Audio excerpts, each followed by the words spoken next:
दोस्तों, जय श्री राम। सभी को प्यार भरा नमस्कार। सभी सुखी रहें और सभी धनवान बने रहें।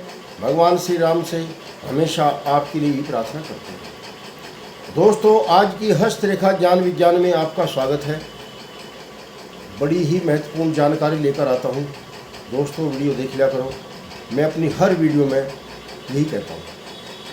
दोस्तों, हस्तरेखा ज्ञान विज्ञान एक बड़ी गूढ़ कला है। नई डेली बातें सामने आती हैं। जितने हाथ देखते हैं उतनी कोई ना कोई नई बात हाथ में आ जाती है। दोस्तों, कई सवाल होते हैं प्रेरणादायक, जिससे प्रेरणा मिलती है, जिससे कुछ सीखने को भी मिलता है और कोई नई बात भी मिलती है। कुछ परीक्षात्मक सवाल काफ़ी आते हैं, जहाँ पर हस्तरेखा देखने वालों की एक परीक्षा का सवाल आ जाता है। पिछले हफ्ते भी दो ऐसे विशेष व्यक्तियों के हाथ मैंने देखे जो एक प्रेरणा के भी लिए थे और परीक्षात्मक भी थे।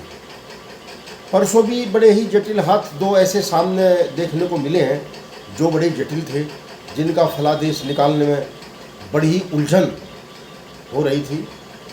अलग प्रकृति के दोनों ही हाथ थे। दोनों ही ऐसे विपरीत दिशाओं के हाथ थे कि जिनका परीक्षण करना एक बड़ी टेढ़ी खीर थी। तो एक हाथ तो उसमें दोस्तों ऐसा था, वो हमारे मित्र भी थे। मैं अच्छी तरह उनकी गृहस्थी भी जानता था, अच्छी तरह से उनके व्यवहार को भी जानता था, कारोबार को भी जानता था। परंतु कभी हाथ देखने का कभी मन नहीं किया, क्योंकि सब कुछ जानता था। जैसे मैंने हाथ देखा, काफ़ी दिन बाद मुलाकात हुई, तो हाथ में ऐसी रोचकता सामने आई कि जो बिल्कुल उसकी जीवन शैली से अलग था। जो उनकी जीवन शैली थी उससे बिल्कुल अलग था। जो मुझे उनके बारे में सामाजिक, पारिवारिक और व्यापारिक ज्ञान था, वो कहीं से कहीं तक भी हाथों में नहीं झलक रहा था। बड़ा ही जटिल विषय बन गया कि फलादेश क्या दूँ। झूठ भी नहीं बोल सकता, क्योंकि झूठ के आधार पर तो हम हाथ ही नहीं देख रहे किसी का, ना हम झूठ के आधार पर किसी का भी कोई ऐसा अनहित करना चाहते जिससे हम वाहवाही लूटें और उसका अनहित हो। तो दोस्तों, क्या विशेषता थी उस हाथ में, अनेकों वीडियो में बता चुका। ये हमारा बुध का क्षेत्र है। इसको हम बुध का क्षेत्र बोलते हैं। हृदय रेखा और कनिष्का अंगुली के जो मध्य है, हमारी अनामिका अंगुली के मूल, बाहरी मूल से यह घेरता हुआ हम इसको बुध पर्वत कहते हैं। और इस पर हमारे गृहस्थी का, हमारे कारोबार का, हमारी संतान रेखाओं का, मनुष्य और स्त्री के जीवन मरण, किसकी पहले मृत्यु होगी, किसकी बाद में होगी, ये सब फलादेश आदि और भी कई फलादेश यहीं से तैयार होते हैं।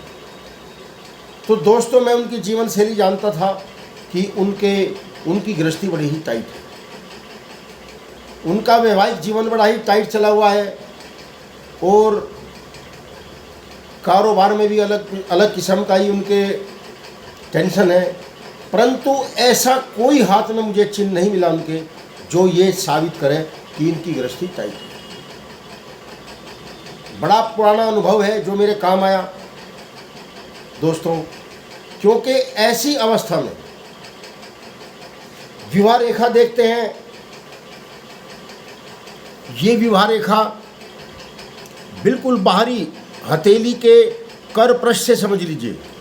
ये बुध पर्वत के बिल्कुल बाहर हथेली के कर पृष्ठ से निकलकर और अपने सही स्थान पर आकर बिल्कुल सीधी, किसी किस्म की बाधा रेखाएं नहीं लेकर अपने बुध के मैदान में बीचों बीच आ गई। इससे साबित होता है कि जातक की गृहस्थी सही है, परंतु व्यवहारिक रूप से गृहस्थी बिल्कुल टाइट है।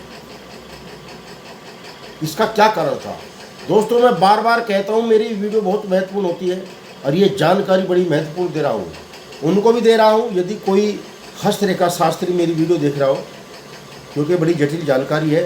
परीक्षा की घड़ी आ जाती है, ऐसे हाथ देखने में हस्तरेखा शास्त्री की परीक्षा की घड़ी आ जाती है कि क्या फलादेश दे।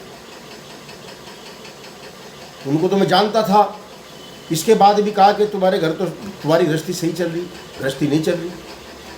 विपरीत लिंगी दोस्तों, जो विपरीत लिंगी होता है उनका, जो धर्मपत्नी होती है, ऐसी अवस्था में उनका हाथ देखना जरूरी बन जाता है, क्योंकि इन जातक के हाथ में वो अवगुण है ही नहीं।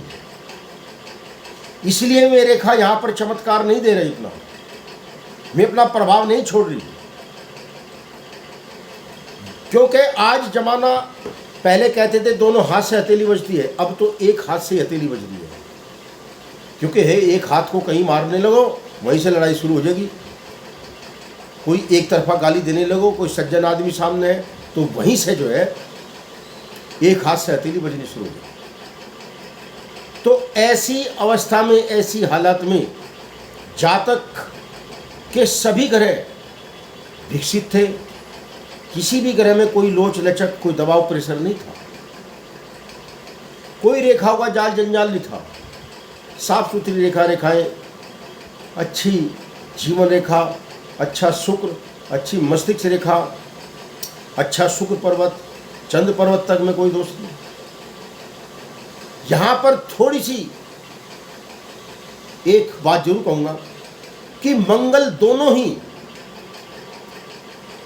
नीच मंगल और उच्च मंगल दोनों ही विकसित थे, और मंगल के मैदान से हमारे जो है, ये हमारा मंगल का मैदान है, इससे गहरी रेखा मंगल के मैदान से निकली हुई एक आड़ी रेखा निकली थी।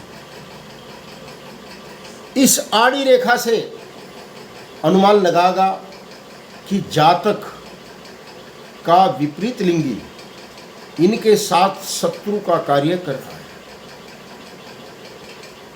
मैंने कहां से बात पकड़ी कि ये मंगल के मैदान पर मंगल अधिक विकसित होते हुए जो आड़ी रेखा का प्रभाव है, ये इतना टाइट दिखा रहा था कि विपरीत लिंगी शत्रु का काम कर रहा है, और धन की हानि भी कराएगा, और परिवार में कोई न कोई बाधा रुकावट लेकर आएगा,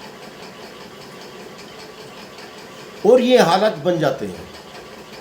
फिर जातक जवाब देने के लिए क्रोध के वशीभूत होकर कुछ न कुछ खुद भी जरूर ऐसा जवाब देगा कि जिससे धन की हानि हो और मान सम्मान में भी ठेस पहुंचे। बड़ी उज्ज्वल आंखों से मैंने रेखा देखी, बारीकी से देखी, ना ही तो ये सूर्य पर्वत की ओर जा रही थी और नहीं ये अंदर की ओर जा रही थी, केवल आड़ी रेखा सीधी बन रही थी। तो इस हालत में जातक क्रूर क्रोधी हो जाता है जवाब देने के लिए, मान सम्मान के लिए। तो दोस्तों, बड़ा ही गंभीर विषय है हस्तरेखा का। अधकचरी विद्या लेकर इस मैदान में न उतरे, क्योंकि बड़े ही परीक्षात्मक और प्रेरणात्मक मेरे सामने इस हफ्ते में 4 हाथ ऐसे आए जो परीक्षाओं से भरे हुए थे और प्रेरणाओं से भरे हुए थे। उनसे सीख भी ली और उनसे समझा भी है, और जातक को भी समझा है। जय श्री राम दोस्तों, मेरा चैनल सुरेश वर्मा 6336 देख लिया करो, बड़े काम की वीडियो बनाता हूँ आपके लिए। जय श्री राम।